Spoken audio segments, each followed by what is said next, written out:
தைப்பூசம் விழாவானது பழங்காலந்தொட்டே தமிழகத்தில் முருகப்பெருமானுக்கு உகந்த நாளாக கொண்டாடப்படுகிறது. தை மாதம் வரும் பௌர்ணமியும் பூசம் நட்சத்திரமும் ஒரு சேர அமைவதே தைப்பூசம் விழாவாகும். வரலாற்று சிறப்புமிக்க தைப்பூசம் விழாவானது உலகமெங்கும் உள்ள தமிழர்களால் மிகவும் கோலாகலமாக கொண்டாடப்படுகிறது.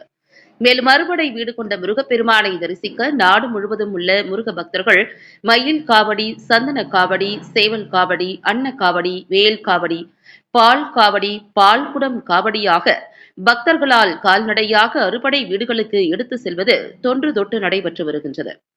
அதன்படி தைப்பூசம் விழாவினை ஒட்டி கோவையில் புகழ்பெற்ற மருதமலை அருள்மிகு சுப்பிரமணிய சுவாமியை தரிசிக்க பல்வேறு மாவட்டங்களில் இருந்தும் முருக பக்தர்கள் இரவும் பகலுமாக பாத யாத்திரையாக வருகை புரிந்த வண்ணம் உள்ளனர்.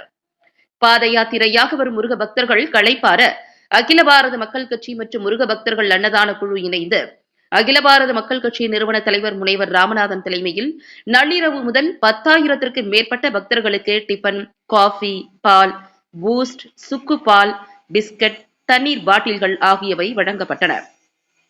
இதுகுறித்து அகில பாரத மக்கள் கட்சியின் நிறுவன தலைவர் முனைவர் ராமநாதன் கூறுகையில், பாத யாத்திரையாக வரும் பக்தர்களுக்கு கடந்த 17 ஆண்டுகளாக முருக பக்தர்கள் அன்னதான குழு சார்பில் உணவு மற்றும் பால், காஃபி, பிஸ்கட் போன்ற உணவுப் பொருட்களை வழங்கி வருகின்றோம் என்று தெரிவித்தார். மேலும் பலர் சனாதானத்தை அழித்துவிட வேண்டும் என்று நினைக்கிறார்கள், ஒருபோதும் நிறைவேறாது. அதற்கு தற்போது தைப்பூசத்திற்காக பாத யாத்திரையாக வரும் முருக பக்தர்களே சாட்சி. எந்த வருடத்திலும் இல்லாத அளவிற்கு இந்த வருடம் முருக பக்தர்களின் கூட்டம் அதிகமாக உள்ளது மிகவும் மகிழ்ச்சி அளிக்கிறது என்று தெரிவித்தார். இந்நிகழ்விற்கு முருக பக்தர்கள் அன்னதான குழு ராகவன் முன்னிலை வகித்தார்.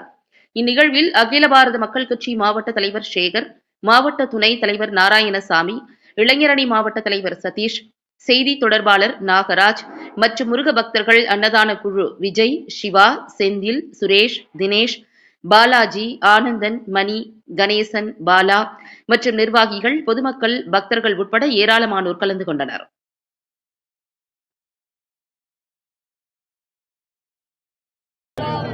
வணக்கம். ராமநாதன் முருக பக்தர்கள் குழு சேர்ந்து இது 17வது வருஷம். ஆரம்பத்துலேருந்து ராகவன் தான் நடத்திட்டு இருந்தார். இப்போ இடையில ஒரு 5-6 வருஷமாக நாங்களாம் சேர்ந்து ஒரு முருக பக்தர்கள் குழு அப்படின்னு ஆரம்பித்து கொஞ்சம் விமர்சையாக பண்ணிகிட்ருக்கோம். வர வர பக்தர்கள் கூட்டம் ஜாஸ்தி தான் ஆகிட்டுருக்கு. இந்த சனாதனத்தை ஒழிப்போம், அந்த திராவிட மாடல் ஆட்சி அப்படிங்கிற இதுக்கெல்லாம் பேச்சுக்கெல்லாம் இடமே இல்லை. இப்போ பக்தர்கள் கூட்டம் எவ்வளோங்கிறது இப்போ நீங்கள் பார்த்தா தெரியும். நம்ம பழனி ஆகட்டும், மருதமலை ஆகட்டும், எல்லா சுவாமிக்கும் கூட்டம் ஜாஸ்தி தான் இருக்குது. அறுபடை வீடில் எல்லாத்துலேயுமே கூட்டம் ஜாஸ்தி தான் இருக்குது. அதனால் இந்த திராவிட மாடல் ஆட்சியெல்லாம் இங்கே செல்லாது. வர எலெக்ஷனில் அதுக்கு நல்ல பாடம் புகட்டுவாங்க. வர வர திராவிட மாடல் ஆட்சி மாறி நம்ம இந்துத்துவ கொள்கை உள்ள ஆட்சி வெகு விரைவில் வரும். அதுக்கு முருக பக்தர்கள் எல்லாரும் முருகன்ட்ட வேண்டிப்போம். ஜெய் ஸ்ரீராம், பாரத் மாதா கி ஜெய். எல்லா பண்பு குறைஞ்சிட்டு வர சமயத்தில் இந்த தைப்பூசத்துக்கு கூட்டம் அதிகமாகுது. இதை பற்றி இல்லை, அதாவது எப்போதுமே கூட்டம் ஜாஸ்தி தான் இருக்குது. இவங்க திராவிட மாடல் ஆட்சியில் இதை ஏதாவது பண்ணணும். பார்த்திங்கன்னா 2 நாள் முன்னாடி மதுரையில் சிவாச்சாரிய இந்த கற்பூரம் காட்டி தட்டில் காசு போட்டால் அந்த காசையும் கொண்டு உண்டியலில் போடணும் அப்படின்னு சொல்லி எப்படியாவது இந்த பூஜை பண்ணுறவங்களாம் விரட்டிடணும் அப்படிங்கிற நினைக்கிறாங்க. அதெல்லாம் வாபஸ் வாங்கி இன்றைக்கி அதெல்லாம் முருகன் சக்ஸஸ் பண்ணிட்டாரு. வெற்றி நிச்சயம். வர எலெக்ஷனில் கண்டிப்பாக இந்துத்துவ ஆட்சி அமையுங்கிறத நாங்கள் எதிர்பார்க்குறோம். திருப்பரங்குன்றத்தில் பார்த்தீங்கன்னா இது சிக்கந்தர் மலை அப்படின்ற மாதிரி இப்போ சமீபத்தில்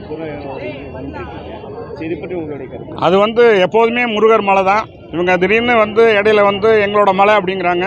இது முருகன் நல்ல ஒரு பாடத்தை புகட்டுவார். அங்கே மாம்சம் சாப்பிட்ருக்காங்க. அதுக்கு உண்டான ஆட்சி மாற்றம் வரும். அதுக்கு உண்டான இது முருகன் கண்டிப்பாக அருள் புரிவார். முருகர் பக்தர் சார்பாக நாங்கள் எல்லாரும் சேர்ந்து, நண்பர்கள் அனைவரும் சேர்ந்து இந்த விழாவை நடத்தி கொண்டு இருக்கோம். வர்ற பக்தர்களுக்கு நல்லா செய்யணும்னு எங்களுடைய ஆசையாக நாங்கள் இது பண்ணுறோம். என்றைக்குமே இந்து தான் முன்னணி, அவ்வளோதான்.